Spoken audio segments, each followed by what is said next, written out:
एक व्यक्ति को रास्ते में यमराज मिल गए। वह व्यक्ति उन्हें पहचान नहीं सका। यमराज ने पीने के लिए व्यक्ति से पानी मांगा। उस व्यक्ति ने बिना कोई प्रश्न किए झट से अपनी थैली से पानी निकाला और उन्हें दे दिया। वृद्ध ने कृतज्ञ होकर जल पिया और फिर कहा, वत्स, मैं यमराज हूं। आज तुम्हारी आयु पूरी हो चुकी है और मैं तुम्हारे प्राण हरने आया हूं। यह सुनकर व्यक्ति का चेहरा सफेद पड़ गया। हृदय कांप उठा। डर के मारे उसके पांव लड़खड़ा गए। लेकिन यमराज बोले, डरो नहीं, क्योंकि तुमने मेरी प्यास बुझाई है। अतः मैं तुम्हें एक विशेष अवसर देना चाहता हूं, तुम्हारी किस्मत बदलने का मौका। उन्होंने एक डायरी उसके हाथ में थमाई और कहा, इस डायरी में जो तुम लिखोगे वही सच हो जाएगा। तुम्हारे पास ठीक 5 मिनट का समय है। जितना चाहे लिख लो, पर ध्यान रहे केवल 5 मिनट। इसके बाद समय समाप्त हो जाएगा और डायरी मेरे पास लौट आएगी। व्यक्ति का भय थोड़ा कम हुआ। वह सोचने लगा, अब तो मेरी किस्मत मेरे हाथ में है, मैं सब कुछ बदल सकता हूं। उसने जल्दी जल्दी डायरी खोलनी शुरू की।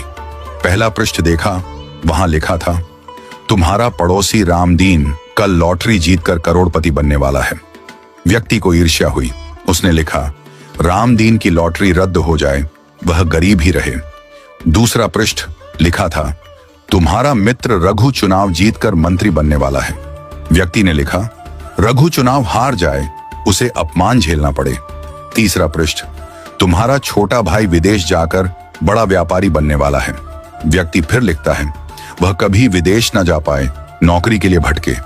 इस प्रकार वह एक एक कर पृष्ठ पलटता रहा और हर पन्ने पर दूसरों की खुशियां मिटाने लगा। उसका मन ईर्ष्या और द्वेष से भर गया था।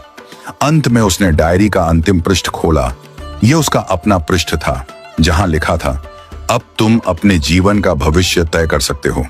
वह मुस्कुराया, पेन उठाया, लेकिन तभी एक ठंडी सी आवाज आई, वत्स, तुम्हारा 5 मिनट का समय समाप्त हो चुका है। यमराज ने धीरे से डायरी उसके हाथ से ले ली और कहा, तुमने अपने जीवन का सबसे कीमती समय दूसरों का बुरा सोचने में बर्बाद कर दिया। न स्वयं के लिए कुछ लिखा, न अपने जीवन को सुधारने की कोशिश की। यह अवसर तुम्हें ईश्वर ने दिया था, पर तुमने अपनी दुर्बुद्धि से उसे खो दिया। अब पछताने से कुछ नहीं होगा। व्यक्ति फूट फूट कर रोने लगा। हे यमराज, एक मौका और दीजिए, बस एक बार। यमराज शांत स्वर में बोले, वत्स, समय और अवसर दोनों यदि एक बार निकल जाएं, तो फिर लौट कर नहीं आते। यही सत्य है, यही धर्म है। और फिर यमराज अदृश्य हो गए। समय अनमोल है, इसे सोच समझकर उपयोग करो। ईर्ष्या और द्वेष जीवन को नष्ट कर देते हैं।